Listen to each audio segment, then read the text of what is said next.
হচ্ছে রয়্যাল টিউলিপের অবস্থা এখন, যেটা সি পার্ল। এই যে এসি ইভেন্ট, এসি দেওয়া 16তে, আর আমি ওই যে এসি একটা ইভেন্ট ছোট, এই যে বাচ্চা ঘুমাচ্ছে, এই যে একটা ঘুরতেছে, আর এই যে আমি এখানে বসে আছি, কোনো বারান্দা নাই, একটা ব্যালকনি, আর এই যে আমার অবস্থা, এই যে অবস্থা, ঘেমে টেমে একদম শেষ।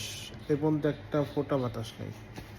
2-3 বার কল দিলাম, এরা বললাম যে এসি ঠান্ডা হচ্ছে না। আচ্ছা ঠিক আছে স্যার বলে ফোন রেখে দিছি। 5 স্টার হোটেল এটা। বাবা একটু কাজ করতেছি, চুপ থাকো। দেখা যাচ্ছে কিনা জানি না। এই যে এটা আপনার যে ফ্যান হাই, কুল মোড, রুম টেম্পারেচার এটা দেওয়া, আর আমি সেট করে রাখছি 15তে। কোনো লাভ হচ্ছে না।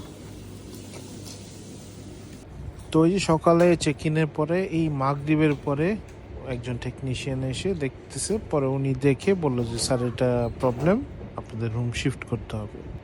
তো এটা আর কি আগে, আরেকটু আগে সমাধান করতে পারলে আমাদের জন্য ভালো হতো। এটা ছাড়া আমি আর কোনো ওনাদের সার্ভিসে কোনো কমপ্লেন করব না। বাকি সব কিছু ঠিকই ছিল।